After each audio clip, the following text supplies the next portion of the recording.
Can epigenetics, donor eggs, and surrender really add up to pregnant at 48? Welcome to Fertile Frequencies Radio, where science and spirit share the mic and statistics can kindly take a seat. Today, I'm buzzing to introduce Louise Adhikari, working mom, storyteller, and seasoned C-suite communications advisor for 30 plus years, leading public affairs across many different industries, now shaping global communications.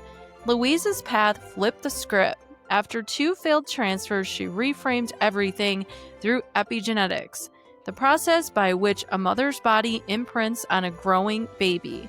She chose donor eggs with an open heart and did the bravest thing of all. She let go. The day she surrendered control, life responded, "You're pregnant," and that same day, she also got a new job. She carried her daughter and gave birth to her at the age of 48, not by muscling the outcome, but by aligning with her higher self and divine timing. In this episode, we unpack the mindset, the 2-week wait, why genetics isn't the whole story, and how the law of detachment can turn too late into right on time. If you're over 40, weighing donor conception, or craving proof that science plus spirit can co-create miracles, then press play.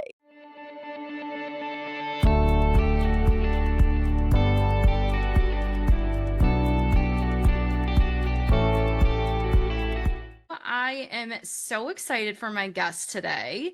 She is one of my very lovely clients. We have worked together for quite a while, and I absolutely adore her, and I'm so excited that she's here with us on Fertile Frequencies Radio. And I would like to introduce the very amazing Louise Adhikari. How are you, Louise? I'm good. Thank you. Good morning. And thank you for having me. Yes, absolutely. Well, we are so excited to hear your story. And today you are going to be talking about your fertility journey. We're going to talk about some other things, how you have really gotten into what you're doing now and kind of where your life is and how your fertility journey has really been able to kind of shape where you are now. And so we're really excited to hear about that. So why don't you tell us, let's just start off with you talking about your fertility journey and what you want to share with the listeners. Definitely lots of encouragement of those that are trying to conceive, especially anyone over 40. Absolutely. Well, we'll start with the positives. My fertility journey led to a sassy, independent, headstrong 7-year-old daughter. So we'll start with that as encouragement. The journey to get there was an interesting and winding road, but the success in bringing that to life is definitely worth the reward. So a little bit about me, just kind of for context. I'm a Brit by birth, which explains the accent. I'm an American by choice, and I'm married to a Nepali from Kathmandu. And I've always been a world traveler. I've loved exploration and creativity, and really finding ways to explore the world. And my fertility journey is kind of part of that.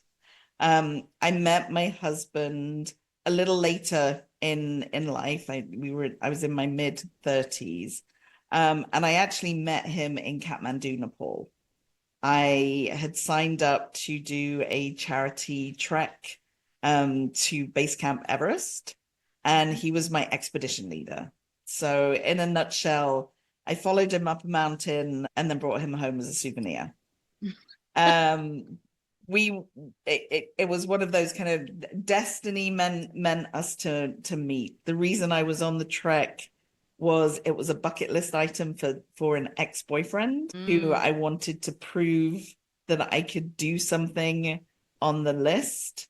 But that put me in Nepal, and then the trajectory of the next now 18 years has been with Ravi by my side.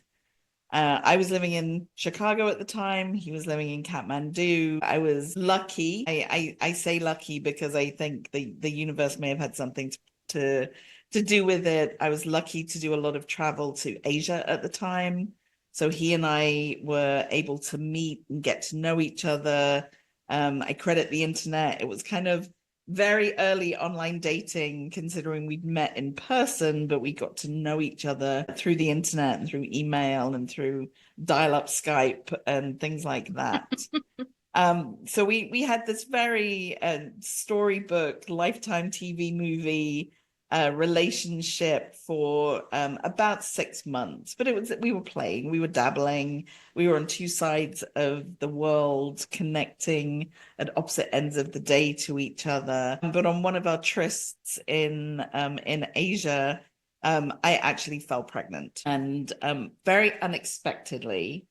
As a teenager and in my early 20s, I had issues with just kind of my monthly cycle. I'd been on birth control since my mid-teens to regulate me. So I wasn't expecting to fall pregnant at any point. But it came as a bit of a surprise. But it was the linchpin to us deciding that we were going to give our relationship a go, and we would find a way to make this crazy Nepal-Chicago relationship work. And so, as I told Rabbi that I was pregnant, his reaction was, "Oh, I suppose we better get married then."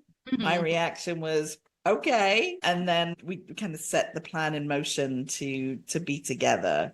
Sadly, I lost that pregnancy at 10 weeks. And but it had been the turning point for our relationship, and it didn't make a change on the fact that we were going to give this a go and we were going to find a way to make it work. Again, the stars aligned, kind of no real plan as to how, because I was on a visa working in the US.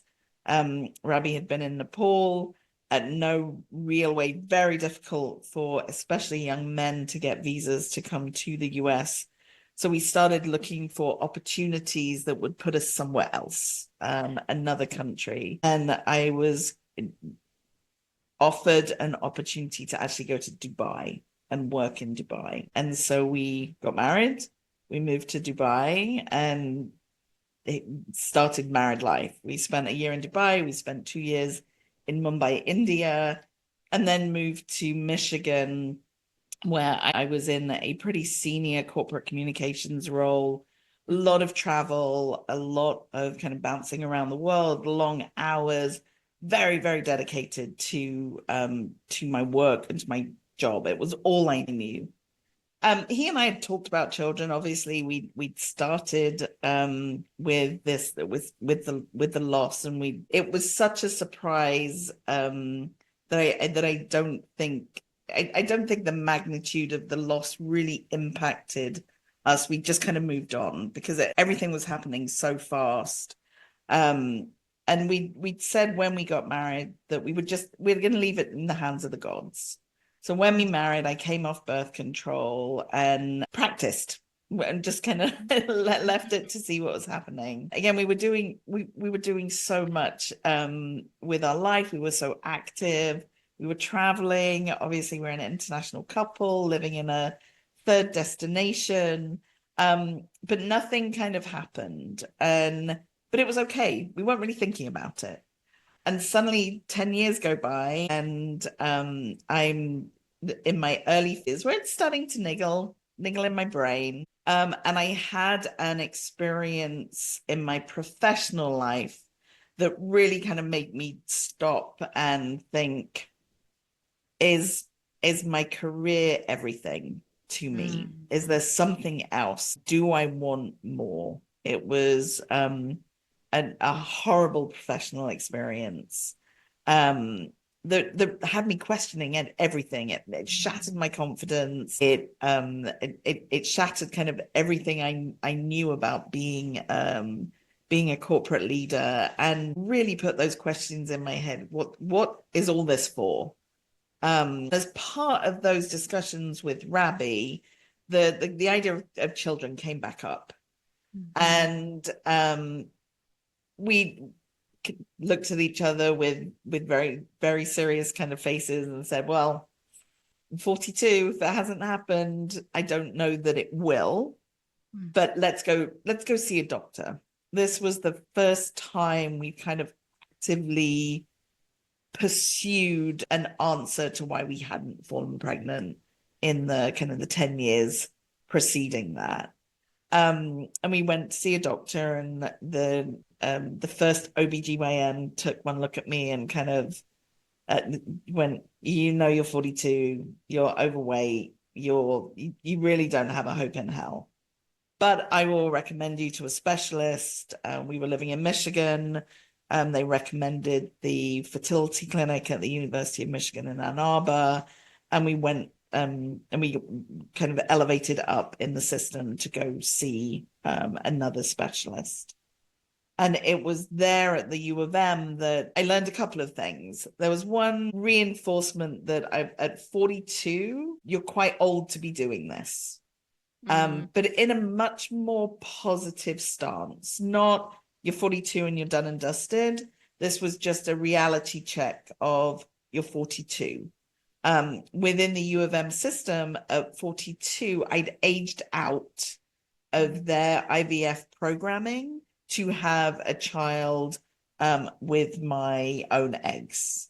They could recommend me to a private clinic who may be able to support me if I wanted to go down that path. But with their programming, I'd aged out just by nature of being 42, which I knew was in the cards. I knew that was a reality. We knew going into this that there wasn't a definitive end, as much as we kind of the concept of children was now kind of taking hold as something that we would like to add into our lives.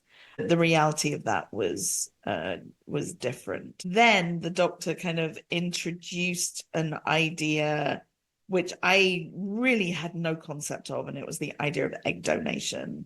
The challenges we had were obviously mine, and so he brought up that did I know what egg donation was? Is egg donation something that we would consider? And my initial reaction was, oh no, that's weird. It was a very visceral reaction to, that's just strange. That's taking a piece of someone else and putting it in me and growing someone else's child. It felt, at an initial glance, it felt like I was going down a surrogate route almost, that this child that I would be carrying was someone else's. So my initial reaction was very negative, and from a place of just lack of knowledge, didn't understand what it truly meant. But as they introduced the concept to me, a lot of what I learned very, very quickly was the egg donation is you're really taking a single cell. And then once it's obviously mixed up in the lab, and then once it gets kind of added into my environment, into me, that environment and how I nurture it and how I feed it becomes as much a part of me as that single cell of DNA. And so while if you swab a test, we may not appear to be related, the fact that I grew and incubated and nurtured a baby inside of me for 9 months would definitely be my child. And so we decided to start a pursuit of IVF through egg donation. The benefit of egg donation is you don't have to go through the egg retrieval process, which I know can be brutal and is draining, physically exhausting. Our donor, Mishka, it's an anonymous donor who I have so much gratitude for, went through that process for us. And so that is kind of happening in the background as I'm getting my body physically healthy. Rabbi and I talked up front. I think with the reality of being 42, when we started the process, there was a time, obviously there was some time pressure and time constraint. There was a financial, I wouldn't call it a constraint. There was a question of finances. It's not necessarily cheap to pursue this help. And so that had to be a consideration.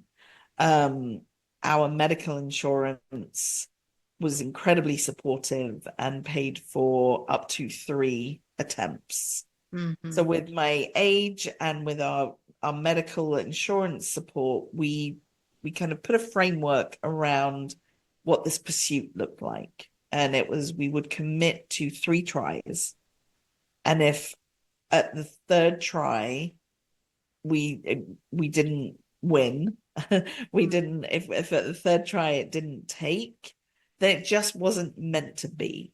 And we did a lot of talking together on truly recognizing and feeling gratitude for the life we had and everything that we did and the freedoms we had, and that we were surrounded by families. Our friends had families, and we are fantastic aunts and uncles, and we have godchildren, and we are surrounded by children anyway. So if it's not on the cards for us, it's okay.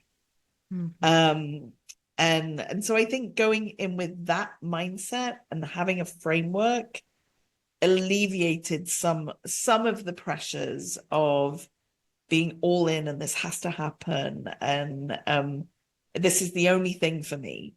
We'd done some of that. Had I started the journey 10 years earlier, I think it would have been a very different ball game. But where we were in our life with my age, it was the right decision for us.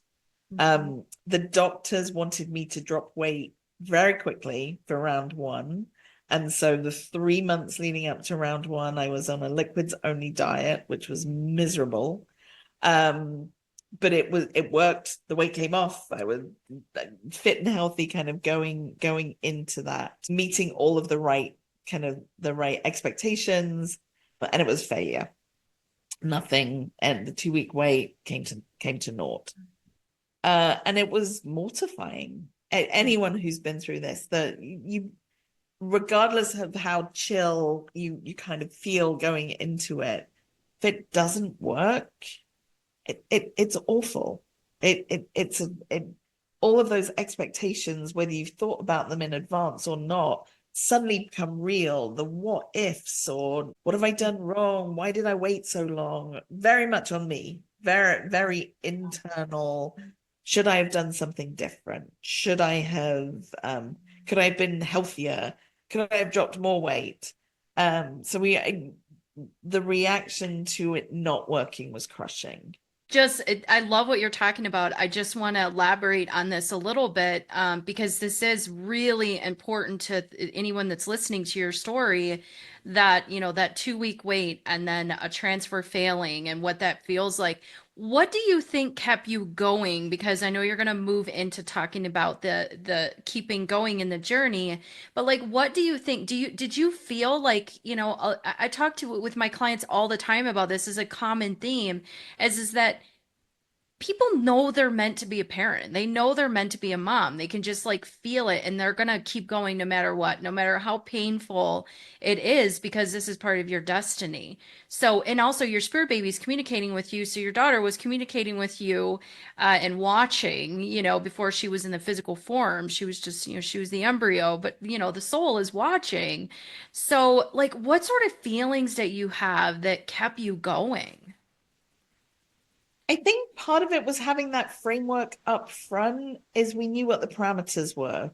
This was round 1 of 3. So there was going to be a next one. There was definitely going to be a next one. And so I think that was what kept me going. It was momentum. I don't think we jumped very quickly into round 2, and I don't think I took a lot of time to even really think. It was, I built myself up to go into round one. It was failure. Round two is going to work. I'm going to be better next time. I'm going to do things differently. I'm going to eat differently. I'm going to do something differently. And so we quickly jumped into round two with that momentum. And now with high insight, really not taking the time to deal with that emotionally, and to deal with the kind of the crushing defeat and what that meant to Louise, the individual. I'm a type A person. I don't fail. Right. and to fail at something so big and so vivid, and it was hard, and it was easier to close the door and move on to the next one. So I think from looking back, there it was. I wish I'd taken a little more time to regroup mentally, to ready myself for round two. But the first transfer was in the October. We jumped into the second round was in February, with a minor uterine cleanup surgery in the middle. Because you look at everything that went wrong. So was there more that they could have done? Was there more that you could do? But it was a very quick kind of cycle through, because everything's on ice at this point. You're not with the egg donation process, you're not waiting on another round of retrieval. You have embryos on ice. We were also incredibly lucky with the egg retrieval process. For us, our donor gifted us with 19 eggs, which is unheard of. We know that you look at the statistics, and 2, 3, 1 are much more common, and we had a bumper crop. Every time they go through a cycle, you lose some, but we ended up with 12 healthy embryos. So I also had that on my side. I had literally in a freezer in Ann Arbor, 5-day old blastocysts ready for transfer. So I think those were all on our side. We went into round two very quickly, and it failed again. And at that point, I think I questioned everything. Was it that I didn't know if I had it in me to do it a third time, even though that was the framework. I wasn't ready to jump straight back in and do it a third time straight away. I needed a break. I needed time to grieve what hadn't happened. I needed time to regroup on all of those wants and desires, and the conversations you start having with your partner about, oh, isn't it going to be so cute when we're taking the kid to the park? Or, oh, I can't wait until our kid's doing a piano recital or playing soccer as a toddler. You start to envisage all of those things. It becomes real as that journey progresses. And the second loss was really hard. Or the second 2-week wait was traumatic, was much more draining mentally. And at that point, I wanted a break. And we talked to our doctor, and kind of very, very flippantly, he's like, they're on ice, they're not going anywhere. So as long as you maintain your health and your fitness and your mental fitness, you can wait for a while. It's not going to do you any harm. It's not going to make a lot of difference by waiting another year, 18 months. I had an opportunity to go and work in Brazil for the following summer, which was a high energy, it was for the Olympics. So a high energy corporate sponsorship, corporate entertainment, hospitality role. Zika was an issue at the time, so we didn't want to be pregnant around the possibility of that. And so we decided to take a break and kind of regroup, commit to round three, as we'd always said we would, but we were going to take a break from the whole process and just kind of shut the door. We'll come back to it once we've had this summer of work and travel and fun and far too many mojitos and lots of rare steak in Brazil, and just enjoyed ourselves and just kind of regrouped as a couple and came back with a different mindset. And when we decided to go into round 3, I'd also made some other big life decisions. I had decided that I'd been with the same company for 17 years, an incredible career that, as I said, the reason I traveled the world was because of my work. But we were living in a small town in Michigan, and I wanted to be in a city. It was kind of pre-COVID, so work from home, work remote wasn't really on anybody's radar at that point. And I decided to bring that journey to a close, and had made the big decision that I was ending a 17-year career with this one company who really shaped me as an individual, as a professional. And we were going to move on, and we were going to start another journey in Chicago. So I'd made that decision. We were starting to look for jobs and for the move. And then we were going all in on round 3. And I think mentally I was in a very calm, healthy, balanced frame of mind. And I went in with no expectations. I dealt with the 2 failures, and I could live through another failure if that was what was meant to be. I want to ask you a question, because you're at a point that I feel is really, really important to talk about, is that mindset. And so you mentioned that you were in a very different mindset. And also, I have to mention, based on how our subconscious mind works, is that do you think that from the very start that you could have possibly just planted the seed that you thought that third time was going to be the charm? Maybe. Maybe. Yeah. Okay. The mindset now, I both with high insight and at the time, it was just I didn't feel the pressure of the first or second round. I didn't feel the pressure of, oh, if I fail, this is the end of the world. It was like, if this doesn't work, it's just not meant to be. And we're okay with that. We were okay with that at the start of this journey. It was hard to go through rounds 1 and 2. But if it's truly, if my body is not meant to carry a child, there's always adoption. There's always another option. We have embryos, there's surrogacy. If we want to really pursue parenthood at all odds, we still have options. Again, an incredibly blessed position to be in.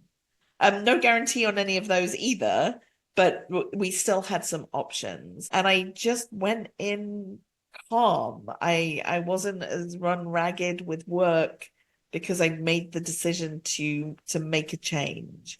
There was excitement and hope about moving to Chicago, and going back to my favorite city in the world. And that was the excitement and passion of doing that, of finding something new to do, of finding a new job. Just gave me, I was in a good place. I was in a really good place. The way I kind of I maintained was more than round 1, but I maintained a good balance, and I was physically ready. I'd been exercising more. I'd gotten myself grounded, and I was good with life as is. And went in with no expectations, and went in that I didn't have to win this one. It wasn't up to me. It wasn't up to me if this was going to work. It was in the hands of someone else. And if it worked, it would be awesome. And if it didn't, that would be okay too. And Rabbi and I would be okay. And we would live through it, and we'd move on to the next thing and probably get a dog.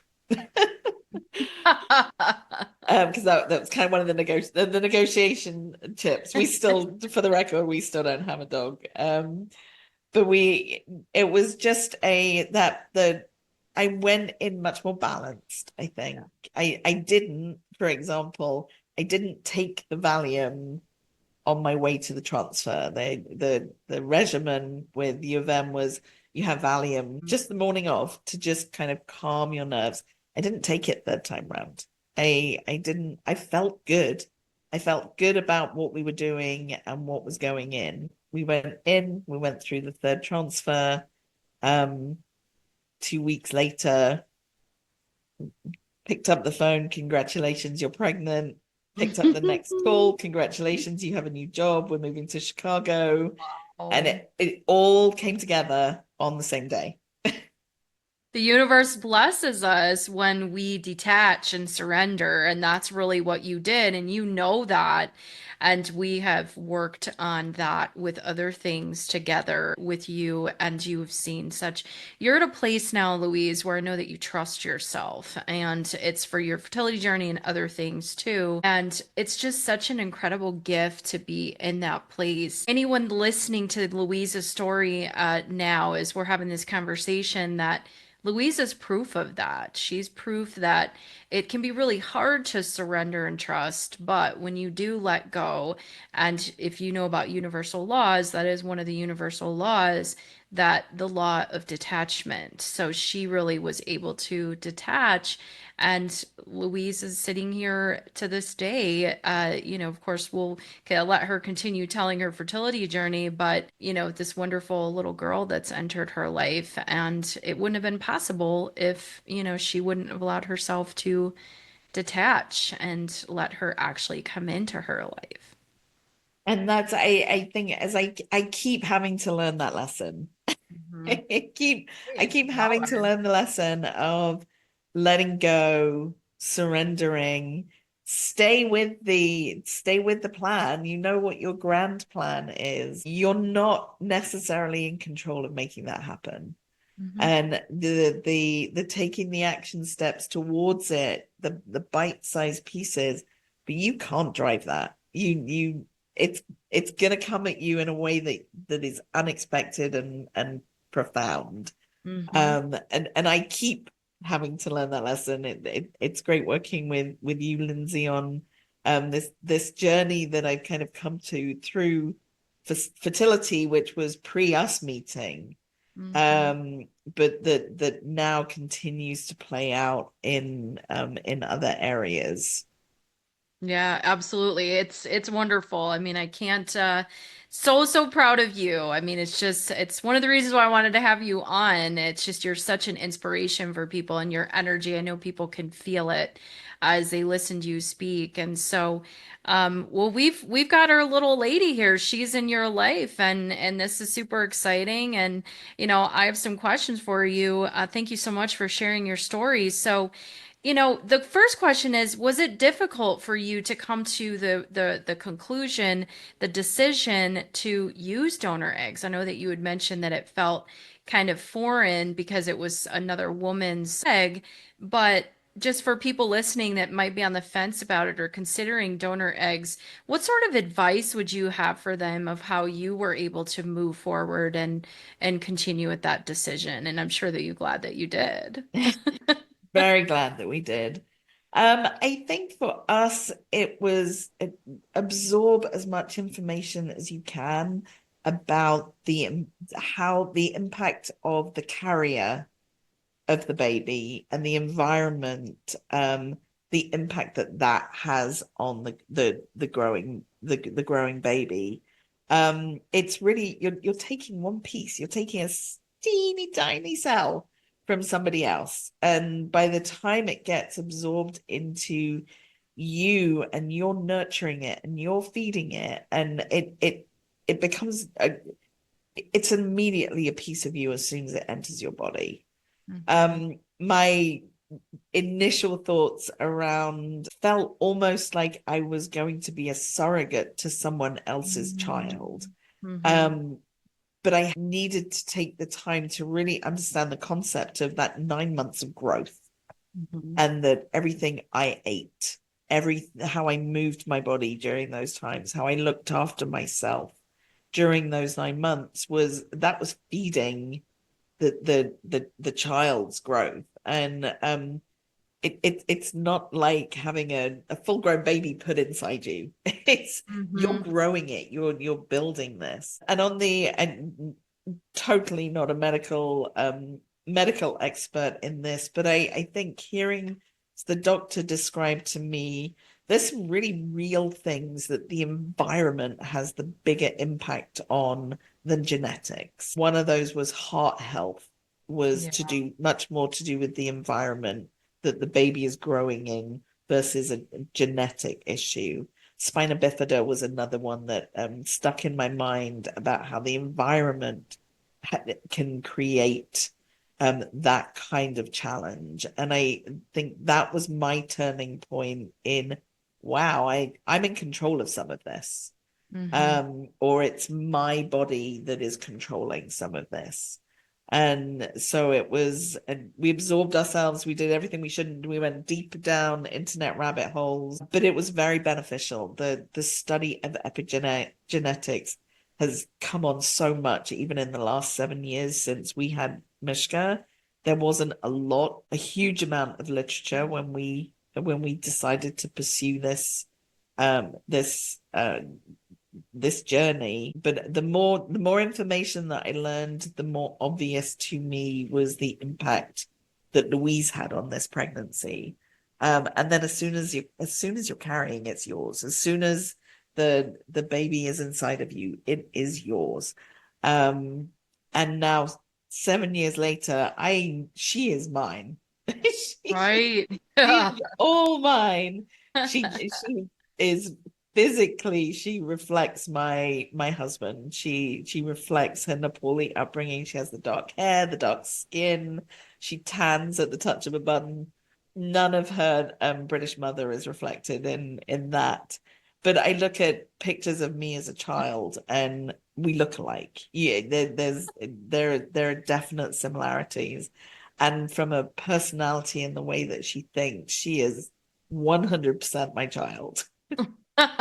Well, I love it that you're bringing this up because that was a question that I had. It's something that I often talk with people about, especially when people are considering egg donation, adoption, or sperm donation, embryo donation, that your child actually will come out like you. And it's because the soul is really attached to you, the energy. And, our bodies are portals to really be able to bring these children into the world. And so all of us are spirit babies, as a spirit baby medium, talking about spirit babies. And so we come through our mother's body, and it's through a portal. And that's really what was happening is that, it doesn't really matter that you used a donor egg. This child was meant to be in your life anyway. And Mishka, I know Louise keeps talking about Mishka, that's her daughter's name. And, she has always been meant to be with you. And that is the reason why you see these similarities, and because you have a soul connection with her. And I've had many clients over the years that the child will actually come out looking like physically looking like the person that wasn't able to donate their genetics. But there is, again, a soul connection here. And I just have to tell you that I keep seeing images of Mishka as with this magic wand and this pink dress. And that was really her, is that, she was waiting for the magical time to enter into the portal through your body and come into this physical world. And then it really wasn't. I think you knew intuitively that it was going to be third time the charm, because that's actually what she wanted. Because in the growth of your evolution, you really were able to be in the position that you really wanted to be in as her mother. And so it's not just about their entrance, but we do have to remember with everyone is choosing when they want to come into this physical world. So when we're trying to get pregnant, we need to remember that too and be patient, which can be hard. But our spirit babies, our babies have their agenda as well. But also, they love us so much that they want us to be in the place in our growth before they actually come into the experience. And so that's what I'm really feeling is that she just really wanted you to have that gift of being able to really be putting yourself first, rather than trying to put everyone else first. It's Yeah, beautiful. it definitely drove that big transition, I think, having her going through the process of just a fertility journey was really it's been a lot about finding myself Yeah. and finding who I am and who I am authentic, what is authentic to me. Um, I didn't know I really wanted to be a mother. It had never been my sole driver. I had best friends who it's the only thing they wanted. And those who came to it easily, those who have struggled, but it's been the only thing they wanted. I never had that. I never felt a desire to be pregnant, to give Mhm. birth to a child. Um, but when the at the right time and when that came to me as this is what I do want. Hang on a minute. I do want this. I do kind of like this idea. I've said Mishka's the child I didn't know I wanted, Mhm. but the child the universe knew I needed. Mhm. And seeing her blossom into this independent, sassy, creative, imaginative kid. Challenging. She is far from perfect, but that she gets that from me too. Uh-huh. But seeing really her develop into that has kind of shaped me in ways that I didn't expect, and continues to shape me into kind of whatever's coming next in my journey. Yeah, I love that. And that leads us right into, how do you feel that Mishka changed you and really how you view life? Oh, that's a big question. I know, I know. Well, let's think about about your contribution and where you feel that you are going, maybe in what I say contribution because that's more of what rather than career. I don't like anyone to ever think of what they're doing as work. You're creating, you're a creator. So, but if we want to use the word career, because a lot of people resonate with that word, so they understand what that means. So, but if you think about your career contribution to this world, how do you think that Mishka has helped you shape that and where you're going? Well, I think initially there's just the change of becoming a mother um changed me from being very selfish, not in a mean or cruel way, just a very focused on myself. Any child, any caring kind of relationship where you're nurturing someone else, that has to change. And I started to look very differently at what was important to me, what is important to me. Um, have done a lot of self-reflective work on how did I didn't set out to have a grand career in corporate public affairs. I had opportunities presented that I jumped on, and it's fueled a passion. I'm a writer at heart and a wordsmith. PR's given me that and everything else that comes with a corporate career. But what I've realized, especially in the last couple of years since my mum passed away, is I want to give more of me to Mishka. I It's not a material thing. I can support her materially by warrant of having this very kind of traditional corporate career. But I want time. I want time to give back, to be with her, to spend time with her. And not necessarily just her. I it Having a child has just made me see the world differently. And living through my own experience of self-worth and realizing that in my mid 50s, I'm now just accessing, there are some really cool life skills and tools that had I had earlier, I may have made different decisions, things like meditation or just self-worth, self-efficacy, belief in myself. um, had I had tools that I've now been introduced to, either by nature because I've had to learn to be patient, I've had to learn to listen to a person who can't explain themselves directly. So there's growth there, compounded by growth of inner work. An introduction when I started working with you, Lindsay, really thinking about who am I? What's my authentic self? Um, and wanting to take kind of my next leap, is I'm using the current time to kind of pivot. I believe that my corporate time is coming to an end, and the world of the entrepreneur is starting to resonate. Um, but how that had always looked to me was I just jumped from corporate PR to freelance PR. Um, and really seeing Mishka develop and seeing her needs, she's become my muse, and my goal now is to apply myself to the world of children's mental health and wellness, and specifically in an elementary school age. I don't know 100% what that looks like. But I want her to have exposure since now, to the tools and the mindset and the way of thinking and manifestation that she's got control over.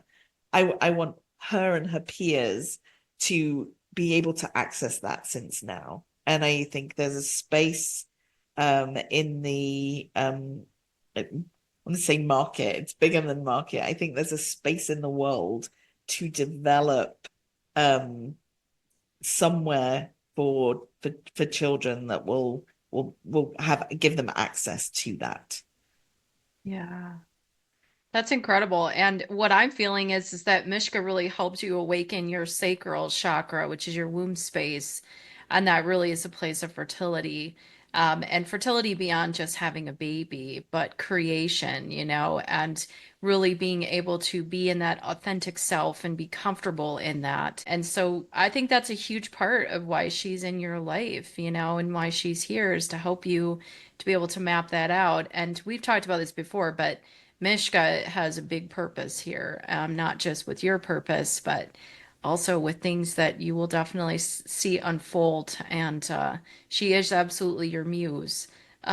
So I'm so excited that you guys have each other, and your story is absolutely incredible. And just to state, how old were you when you had Mishka?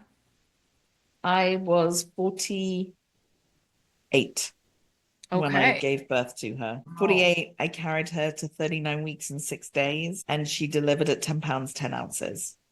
She was a she was huge. Yeah, manifestation. Well, huge manifestation, 10-10.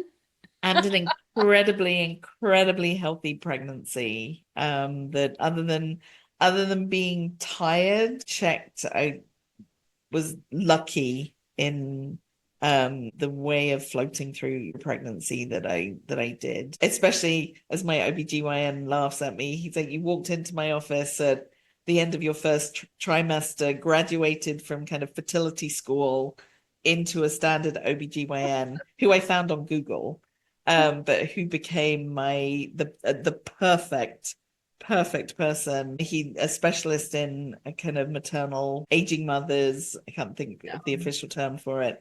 But he's like, I looked at you and saw old, overweight, IVF baby. What could go wrong? The whole list of things.